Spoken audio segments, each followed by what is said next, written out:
Spring football started yesterday for the Texas Longhorns, and we've got all the info that you could possibly need. Yards shy of the record. Williams breaks a hole. Williams had a record book. Ricky Williams runs to the Hall of Fame. Touchback. Ricky Williams, touchdown. Young from the shotgun. Back to throw. Vince looks under pressure. He'll tuck it in and run. Vince to the 5. Young. Touchdown, Texas. Touchdown, Vince Young. He's done it again. Longhorn Nation, we're back. Welcome into the Texas Longhorns on SI podcast. I'm your host, Matt Galatson, and joining me today, as always, is my co-host, Zach Dimmitt. And Zach was live on scene at Texas Longhorns Spring Football Day 1. So we've got all the latest news and notes on injuries and players who were standing out and much, much more. So let's just get right into it, Zach. I think that the first thing that was a huge takeaway for me, just based on everything that I saw, is that KJ Lacey is a dude. This guy was, he was very accurate with the football. He ran things very, very well in the brief media portion that was visible to those in attendance. And it's probably too early to say this, but maybe he has an inside track on the backup QB job. He looked like he had a pretty good connection with Cam Coleman and with the other receivers who were available, which we'll get into in a little while. And he carries himself very, very well. He's got a better arm than I think people give him credit for. He's accurate in all the things, and I thought that he really showed that on Monday.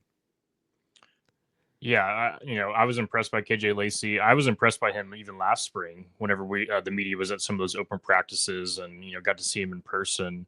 But after a year of learning and just growing as a quarterback, you got to be impressed with what you saw. At the end of the day, there was no pads. They were just wearing their helmets, no defense, pure just passing on air.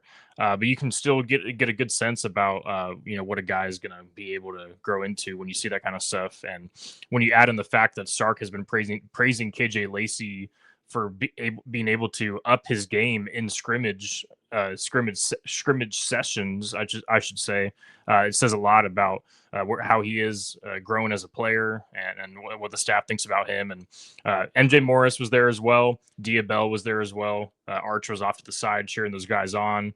And Arch eventually threw after the media left, so we didn't get a chance to see him as he recovers from foot surgery. But just comparing the way that KJ Lacey looked to MJ Morris, I do give the edge to KJ Lacey. MJ Morris missed a few deep throws that were decently off the mark. And so it doesn't mean he's not going to win the backup job or anything like that, but just off a pure instant reaction, day one takeaways sort of perspective, give the edge to KJ Lacey there. And Diabell, he was impressive as well too, accurate, looked smooth, out of his release. His footwork was nice. You got to give credit to all three of those guys, really. It's not their fault that a lot of these receivers were actually kind of dropping some passes because it was some wet weather. And so, but there was for the most part, pretty accurate passing from all three of those guys. And it was kind of nice, actually. Of course, I hope Arch heals up quickly and he's back in the field, but it was refreshing to see those guys get extended reps instead of having Arch be thrown into the fold there. So, got to like what you see from KJ Lacey, but this is going to be a thing that we're going to follow until fall camp with who wins the backup quarterback job. So nothing is set in stone after literally one day of spring practice, but this is all we have to work with. So that's why we're talking about it. Yeah, and it's going to give these guys a really good opportunity to get those extended reps, like you mentioned, until Arch gets back. I mean, we all know it's Arch's show. There's no secret about it. And when that's the situation, it's really hard for these guys to get some meaningful reps and meaningful experience. But this is going to be a great opportunity for them. So I can't wait to see what they do with it, quite honestly. Another big takeaway that I know that you had that you told me about before the show, some of these freshmen are monsters. Anthony Smith, Derrek Cooper both looked like they are ready to go day Tyler one. Atkinson. Get off the Tyler Atkinson. both ready to go day one, get off the bus first kind of guys. And that's great to see, because you probably need both of those guys to be major contributors next year. If things are going well for you, both of those guys are certainly going to be a part of it. Yeah, absolutely. I mean, you can talk about Jermaine Bishop, you can talk about Bell and what those guys mean to the future of the program, but in terms of contributing right away this upcoming season, I think far and away Derrek Cooper and Tyler Atkinson are at the top of that list when it comes to day one freshmen that are going to be able to contribute. Whenever I first got to the field yesterday, and the running backs were kind of right there next to where all the media was at on the sidelines. I saw number 5, and I'm still trying to remember all these guys' numbers. And so I had to look down at my sheet, and I was like, Derrek Cooper is number 5. This guy is huge. He is a monster. I feel bad for all the high schoolers that had to try to tackle him in practice and then go back to algebra 2 just a couple months ago in high school, because he is an absolute animal. I personally did not know he was as big as he is. I mean, 6'1", 210, and he's only going to get bigger. So yeah, it was pretty impressive how physically mature he already is, because some of these guys, it takes them a little bit of time to get to that point. Like someone like Quintravion Wisner wasn't the biggest guy when he was on campus, and he definitely grew into his own. And Derrek Cooper is already a man at this point. So same with Tyler Atkinson. Some of these pictures of Tyler Atkinson at practice yesterday were going viral on social media, because he looks like he could be an NFL draft pick right now, just physically. It's pretty amazing what he's looking like already. And so just imagine what he's going to be able to grow into 2 years down the line, and then eventually once he heads to the NFL. So Jermaine Bishop, Bell both look good as well. I think Jamarion Carlton. I didn't get a chance to see the edge rushers as much as I did some of the other guys, but Jamarion Carlton, I think, is an absolute freak as well physically. You talk about a guy that's 6'5", 279 on the initial spring roster. That is a huge guy for edge rusher. So I'm pretty high on him. But overall, there's still a lot that we haven't seen, and there's going to be a practice tomorrow. Hopefully weather holds up and we're able to see these guys tomorrow at practice. But yeah, I was pretty impressed with this freshman just from a physical standpoint. Yeah, you want to talk about Tyler Atkinson real quick? Check this dude out. He is a monster. Everybody's like, oh, maybe he's a little bit undersized for a linebacker. No, this dude is a monster. He's going to be ready to go. And then you take a look at Derrek Cooper as well. By the way, thank you to Evan Veith for that picture. He put that one up on social media, so credit to him. Former Texas Longhorns on SI intern, by the way, now at Inside Texas doing big things. And then Derrek Cooper. Yep. Derrek Cooper. There he is. Texas fans are wondering, were they going to have a hammer at the running back position? I think you have your answer right there. 6'1", 210 pounds. I think you got a pretty dang good shot with that guy and that body type to have a hammer there. So that's great to see. I love it when you get like Justus Terry last year was another guy that when he got to practice, everybody was like, holy shit, like this guy's huge. And these guys are kind of getting that that recognition this year, and you love to see that. Let's talk about the thing that I think, a lot of people are wondering about, and that's Cam Coleman, Zach. I got my wish. Texas social media put out a slow-mo video of Cam Coleman making a nice turnaround catch that was a little bit underthrown, and it was everything that I had hoped for. He looked like the dude that we are expecting to see. From everything I've heard, he was silky smooth. His hands were there. He was running really crisp, great routes. And, for all intents and purposes, he was even on his first day with the program, really, like his first day in a practice with the program, he was already kind of hitting the ground running and looking like he was a certified number one dude.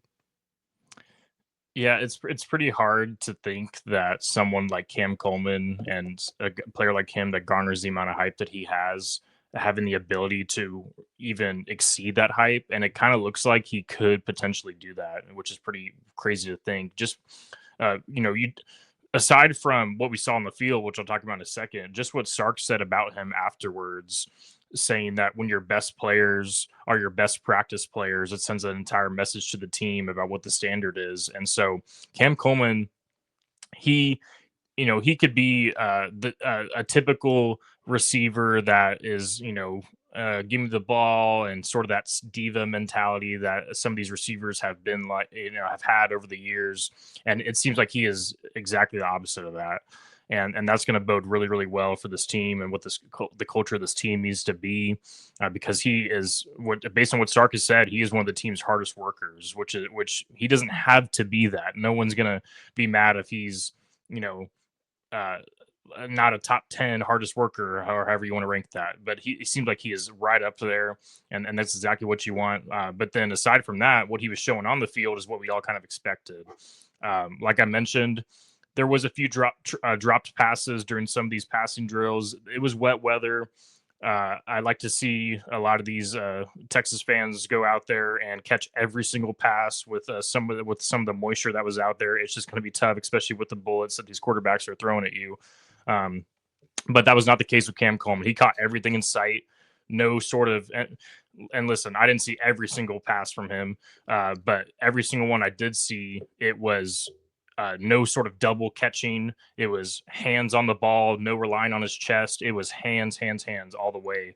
And it was strong hands at that. And so that combined with the route running, it was exactly what you'd expect. Of course, he's not going against any defense. He's just going against air. But he looked as smooth as you would have expected. And so Ryan Wingo and Emmett Mosley aren't there right now. They're still recovering from surgery. So he is far and away the best receiver out there for Texas. And he certainly looked like that just from an eye test standpoint. So it was pretty impressive. A lot of cameras were on Cam Coleman yesterday, and rightfully so. And that'll continue to be the case as spring ball goes on. Yeah, absolutely. And another interesting point here that you made to me before the show, Zach. Ryan Niblett was one of the best punt returners, if not the best punt returner in college football last year. Yeah. And at least on day one of spring, he was not the one returning punts. It was Raleek Brown. And who was the other one you mentioned? Daylen McCutcheon. And Daylen McCutcheon, who are returning the punts. That is interesting to me. I mean, I imagine that Ryan Niblett is still going to end up being your punt returner at the end of the day. Oh, yeah. It would be almost foolish to take him out of that spot.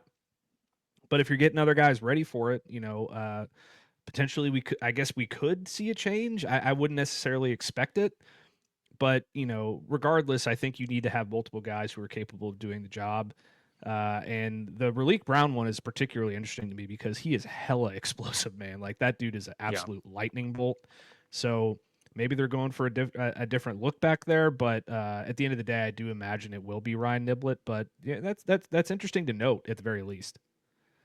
Yeah, it was interesting, and can't put too much stock into it because it was just the first day, so it wouldn't be surprising if Ryan Niblett is obviously returning punts tomorrow, or if they even do punt formation while the media is there. But yeah, it's hard to imagine that Ryan Niblett's not going to be the main punt returner. Maybe they're trying to figure out who is the second best punt returner, because injuries can happen, and if you are not prepared for a time where Ryan Niblett potentially has to miss a game or a few snaps or whatever, you got to have a guy back there who is at least comfortable with it. Because when you're under the bright lights trying to field a punt, it can be a little bit intimidating if you're not as used to it, even if you're used to getting the ball in other ways on the field, like Raleek Brown will. So, but yeah, Raleek Brown and Daylen McCutcheon both had no issues fielding the punts yesterday. From when I was watching, Raleek Brown especially was pretty sure-handed, and he looks like a powerful guy as well. So yeah, interesting note there, but probably not super noteworthy unless we continue to see it being a trend where Ryan Niblett is for some reason not returning punts as spring goes on, but I highly doubt it. Yeah, and then I think before we get into the injury news, which I think is probably some of the more important news that we have, the new coaches. I love what I've heard about the new coaches. Will Muschamp and Jabbar Jaluk are seemingly so far, and to no one's surprise, I wouldn't think, are bringing a ton of energy to the practice field. I know that I saw Will Muschamp on Twitter I didn't see this in person, obviously, but I saw Will Muschamp on Twitter getting after his guys, saying, "You can't play for me if you can't do that," and things like that. And I love that kind of stuff. He's really going to get into those guys and motivate them. And then Jabbar Jaluk on the other side, he's known for his fiery attitude with his running backs and getting the most out of those guys and bringing the energy. So it's good to see that, new injection of energy into the coaching staff, because I think that they needed it. Absolutely. And Jabbar Jaluk is going to be sort of, second in command, I guess, to Steve Sarkisian. And so he needs to be hands-on all around, because he was kind of coaching up the special teams a little bit with Jeff Banks, and Jeff Banks in typical fashion was throwing a lot of obscenities at the players that I can't exactly repeat on here. So he's very heated in practice, that's for sure. And Jabbar Jaluk was right there with him, coaching the special teams a little bit. So you like to see that. And then Will Muschamp, a very vocal guy. We all expected that. We all know that from what we're getting out of him. Refreshing to see him on the field again with the team. But interesting to see what Jabbar Jaluk had to offer. And I liked what I saw from him early on, just from a vocal standpoint. But yeah, a few new faces on the coaching staff. If some familiar faces as well. And I think as spring goes on, we're going to see even more of those guys. And eventually, when we talk to the players, hear what they think about those guys as well. So exciting stuff ahead for sure. Yeah, and I want everybody to remember what Will Muschamp is all about. That obviously there's those videos of him that have gone viral in the past, with Texas and with others. He just brings that real fiery mentality, and the thing that Texas really desperately needed to get into their locker room and on the field. And I wish that I had it on me. I can't find the video. I used to have it downloaded, but the one, slamming the chalkboard, do your job, like that kind of a thing. Like that's going to get these guys going. And I'm really excited to see that kind of stuff come into fruition. And also the video of him with Nick Saban, where they're both just screaming at people at LSU on the field. Yeah. That's where he gets it from. He went to the Nick Saban school of getting into guys and lighting into guys. So you can't really hate that. All right, Zach. Injury news. We know that Justus Terry now is going to miss all of spring football. We know Anthony Smith is going to miss, I believe, all of spring football as well. Ryan Wingo and Emmett Mosley were not available on Monday. Sark did speak to that, and Arch Manning also did not participate in throwing while the media was present, but he did throw a little bit after the media left. That's some pretty big news, especially when you consider Anthony Smith and Justus Terry, both of whom are expected to be pretty big parts of this defense in 2026. Yeah, the Justus Terry one was a little bit, I guess, more surprising for some people. He didn't play in the bowl game against Michigan, but he wasn't one of the guys that Texas had officially announced as as undergoing offseason surgery. About a month or so back, whenever they announced, I believe it was like 6 total guys that underwent surgery, and he wasn't one of those guys. So it was a little bit surprising.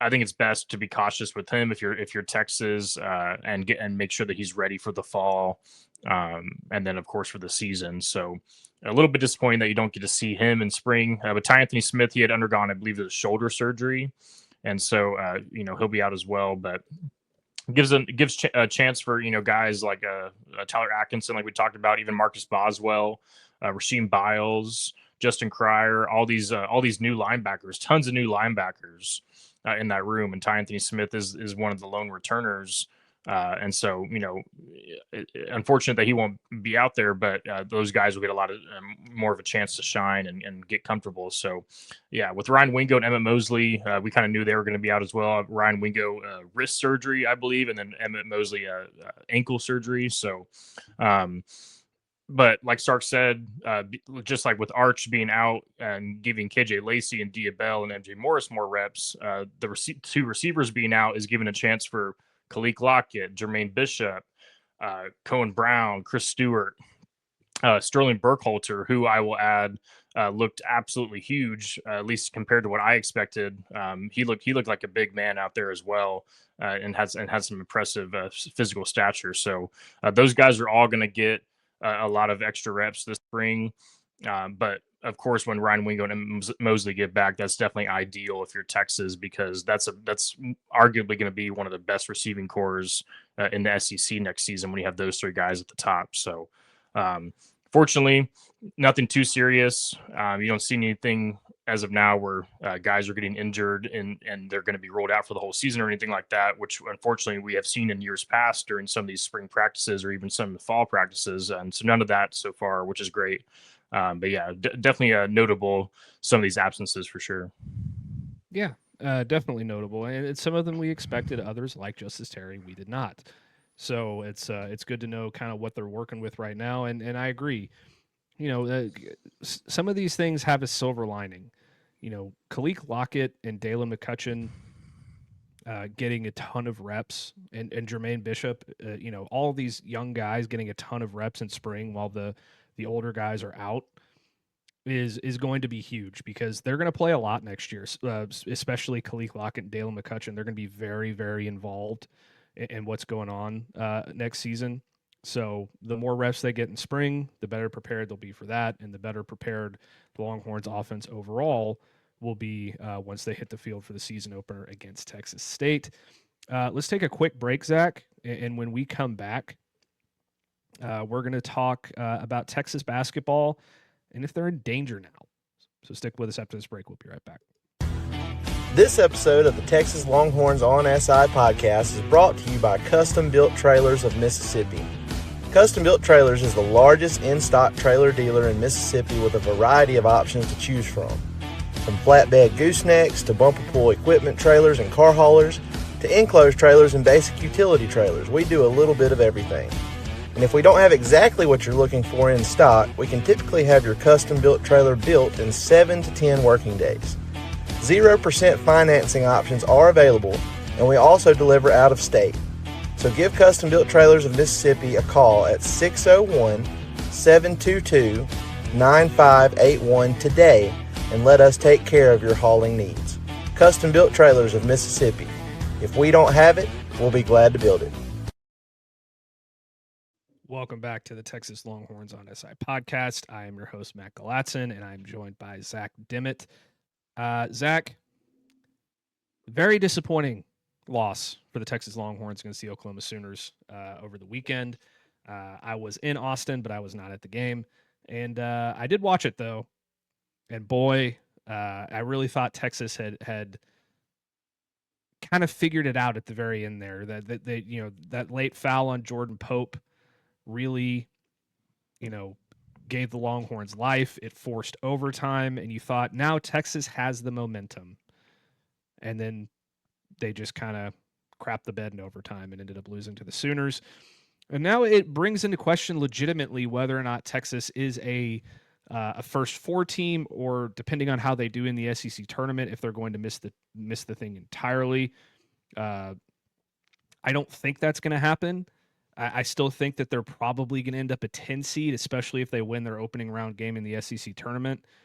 But it calls into question a little bit, because like now you're in danger. You did not need to lose that Oklahoma game. It could only hurt you, and now it's hurt you, and it's a little bit concerning. Yeah, it's definitely a little bit concerning, especially because it came at home. If you're suffering a home loss to a team that's worse than you in the net and just worse than you overall with, record wise, that's going to hurt you a little bit. But to Oklahoma's credit, they've been one of the hottest teams in the SEC, if not the country, over the past couple of weeks. I believe that was like their fourth straight win. And so, got to give credit where it's due. Texas was very, very fortunate, though, that multiple other bubble teams lost on Saturday. Other teams that were on the bubble, in my opinion, that were below Texas, Indiana, New Mexico, California, SMU, Cincinnati, Auburn, Oklahoma State, and Virginia Tech all lost. So those teams had a chance to maybe jump Texas, but they didn't. And so, the loss was what it was, but with everything that was outside of that, it doesn't hurt as much as it could have. Because if Texas lost the game, let's say 5 of those bubble teams win, then you have a legitimate argument to be moving past Texas when it comes to some of these bracketologists. So I do think that Texas is still going to be in the tournament, even if that means being in the first 4. Even if they lose to Ole Miss, I do think that they'll probably just be a first 4 team, which is really, really disappointing, considering that they've been projected for weeks now to be well above that line. A lot of these teams would do anything to get into the first 4, and that's how their season has gone. But Texas has not been one of those teams where they are just hoping for a spot in their first 4. The expectation has been around a 10 seed or even a 9 seed. I do think that a 10 seed will actually be pretty beneficial to Texas when it comes to if having any sort of chance at going on a run. We've talked about endlessly that you don't want to be in an 8-9 game. Even an 11 seed that avoids the first 4 is not bad either if you're facing a 6 seed. But the 10 seed is a perfect spot if you want to potentially go on a run as a bit of an underdog. And so we'll wait and see what happens. Texas plays Ole Miss tomorrow night in the SEC tournament against Chris Beard, of course. Chris Beard had said last month whenever Texas beat Ole Miss in Austin that if the basketball gods somehow make us rematch in Nashville, then we'll use some of that motivation from this loss against them. And what do you know? They're facing off in Nashville. And so another chance to beat former head coach Chris Beard. I know Texas fans would love to see that. And Ole Miss has struggled this season. And so it should be a win. But with the way this team has played, with the way the Longhorns have played recently, it's not a guarantee. They've lost 4 or 5. And so you need to get this win to feel comfortable about Selection Sunday, and then hopefully get a win after that. They would face Georgia if they do win. So we'll wait and see what happens. Yeah, and that brings me to my final question to you, Zach, as we get closer to March Madness. Is this team capable of making a run? I'm not talking about a run in a national title because that's not going to happen. There's too many good teams out there, especially for a team as flawed as Texas.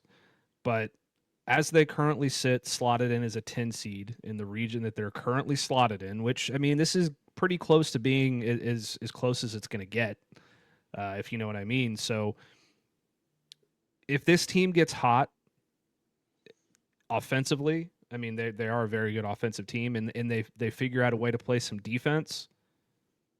Could this be a team that given the right draw, can make a Sweet 16 run? Because I think it's possible. Yeah, I think it all depends on the seeding and the draw and the region. All that sort of stuff has to go into play there. Of course, that's with any team. But yeah, I think with Texas, a Sweet 16 is probably the ceiling. Just because, okay, let's say you beat a 10 seed and then you're going to need at least one upset. And then, you probably are going to drop out of the drop out in the Sweet 16 because when you have a top 10 offense, which Texas has had over these past couple of weeks, you have a chance to have some higher ceiling performances. Of course, if you look at the statistics going back maybe like 20 years, every single national champion has had, I think, like a top 25 defense and offense, according to KenPom or something around there. So obviously Texas, which has like a 180 in the 170s on defense on KenPom, they don't qualify for that, but the offense is there. So there is a recipe for a potential mini run in the Sweet 16, which that would be a major success for Sean Miller if that's how the season ends. Absolutely. I do think that in a way Sean Miller won't admit it, but he's ready to maybe move on with this season and then completely start building a program that is all about what he believes in next season. I think, the players this year have fought really hard and they've turned this thing around after it looked like Texas was dead in the water early in SEC play. So I know he gives them a lot of credit, but at the same time, there's just been so many frustrations, despite some of the highs. And I think that once he gets past this season, it'll really start to look a lot more consistent. But at the end of the day, we're still in this year. We're still watching this team and seeing what they can do. And I think at the end of the day, the elite offense and the numbers they've been able to put up gives them a chance to make a potential mini run.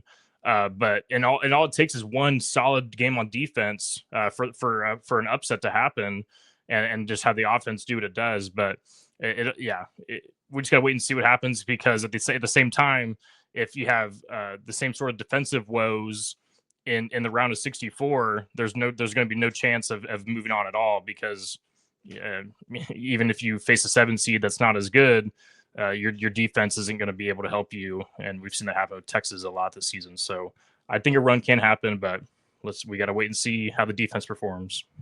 Yeah, and it'll also largely depend on whether or not Jordan Pope shows up.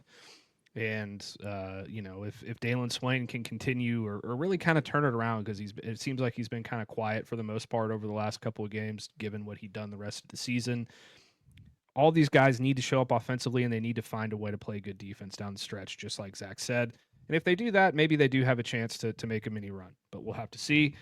Until then, thank you so much for tuning in to this edition of the Texas Longhorns on SI podcast. Please make sure to like, subscribe, and rate our podcast, and comment down below on YouTube to let us know your thoughts. It really helps us out in the YouTube algorithm. But most importantly, be sure to tell somebody you love them, and we'll catch you in the next